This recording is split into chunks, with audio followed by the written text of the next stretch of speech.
Geek Ronin in the house. Get your katanas ready. It's time for a little bit of the best on Twitch TV here on the YouTube. I am Stardust Samurai, aka Bebop Dragon, the Stellar Sherpa, your Seder host with the most, the digital druid, the great sage himself, bringing you a little bit of time off Twitch here on the YouTube. Now, this is why the Rapid GT is the most overlooked, underrated sports super all-around car whatsoever, part 2. At end there, we called Lester and got rid of him, and now we're going to basically show a little love to the car. In this episode, we're just going to talk a little bit about why we like this car. One, it's got power. 220 base, 0 to 60, super fast. It's all around just higher upper middle class of the sports, but with the price of a lesser car. You're talking, the premium first price, very low compared to other cars that have the exact same profiles and speeds and what, in the end, it's Grand Theft Auto. If you don't like the car, don't buy the car. It doesn't matter if it's the fastest, the slowest, the strongest, whatever. If you like it, if you have fun getting in it and doing something, then get it. I have one, I love the Ruiner. It's just fucking so 80s Trans Am, twin V. Oh, so much you can do with it. It's fun. I just keep hitting them here. That's why I'm thinking about them. Now, another reason I like this car is it's got a very low suspension, a very wide tire base.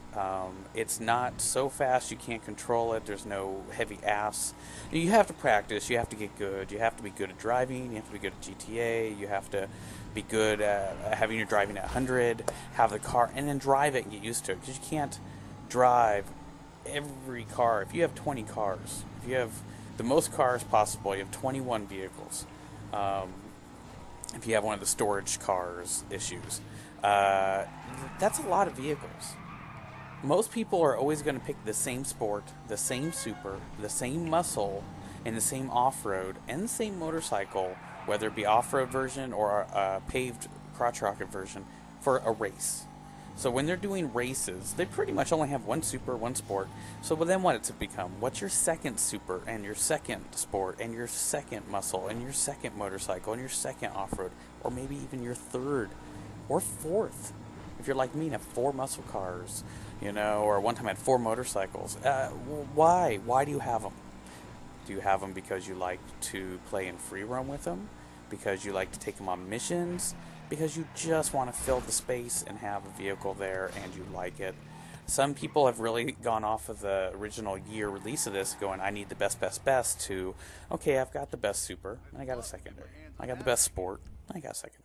I got a great race dominator or gauntlet, but I still want that classic. For me, I have to have a convertible. And I have 2 convertibles, and one, of course, is the Tornado, super sweet out. That's a must for me. Michael has it offline, and I have it online for both my characters. This one, and then the Serrano, which really comes down to a slightly longer, more narrow wheelbase on it. But I love that car too, and it comes right up there with this car. It's the 2 most overlooked and underrated cars in the most common sports class.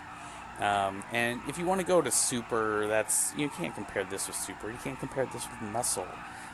Susan here, she is a sports car, so you got to compare her to sports cars. Now, of course, the LG, the free one, that of course is a great vehicle to have. People are saying, but that's cheaper. It's free. It is. You're not going to get much when you sell it back, but it is free. Price point, you can't beat free. But what's the point of a free car if you're putting $250,000 worth of mods in it and then you don't like it? Now, it's a shorter drift car, so I wouldn't even compare the 2. This one's kind of like that. I can take it in free roam, and if somebody blows it up, they're not going to go broke. It's only like $2,000. Here we have, I'm stopping off at my other house. This isn't where Susan stays normally, so I'm not going to take her into the garage. It's Paleto Bay, man. It's nice, but it's methy. So, lock up, close up. I play this game almost more RPG-ish than it should. I really feel like this game, if it had the realism of DayZ, I would be even more content. The only reason I'm not happy with DayZ right now is just simply because of my sciatic nerve. I can't sit to keyboard and mouse game. I have to either lay on my belly or stand up, and so it's not really an option right now. I have to be computer gaming. Put that on the back. This house up here, once again, I've had so many properties. I've had two in the same building because I didn't want to go anywhere else downtown. To top of the line, penthouse. That's fine. Then I moved to the upper mountain in the city with the pool and all that, but so did everyone else in my crew. I really hate living in the same exact property of these single property units like this with frequent players that I play with. I like to be able to pull my car into my garage and to get in there and not try to pull into my garage and somebody's pulling out. Somebody else is parked in front of it. It's not like, oh, you asshole, I hate you, but it's just like, okay, you know what? I'm going to diversify my properties. No one seems to live in the same unit or building that I do in my crew. It's pretty hilarious. And now up here in Paleto Bay, because I play up in Paleto Bay, a lot of people are starting to fall in love with Paleto Bay. Beginners, first houses, people, second houses. It comes down to that 4-car difference. Do you want 20 cars or do you only want 16? To be honest, I hated selling some of mine. I had the Ruiner and I had the Hearse and all these, but when it came down to it, I really liked having a diversity of houses. It gave me more gameplay, roleplay than it did having those extra 4 vehicles.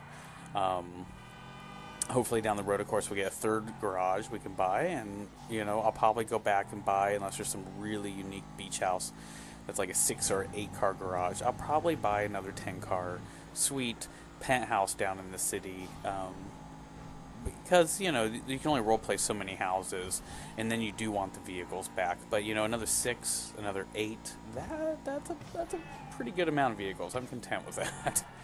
Here we just see I gave Susan some paint, or cruise smoke here, and just kind of taking her back down to her house. I'm trying to drive careful because I don't know why people just play this like it's Twisted Metal or Destruction Derby all the time. There's a level of destruction and chaos. Yes, I want it. I need it. I love it. But I don't want it to be because I just drove forward and hit a car. I want it to be top speed all of a sudden. Don't see it coming all the time. Wowzers. Don't go off the beach. Oh, all good.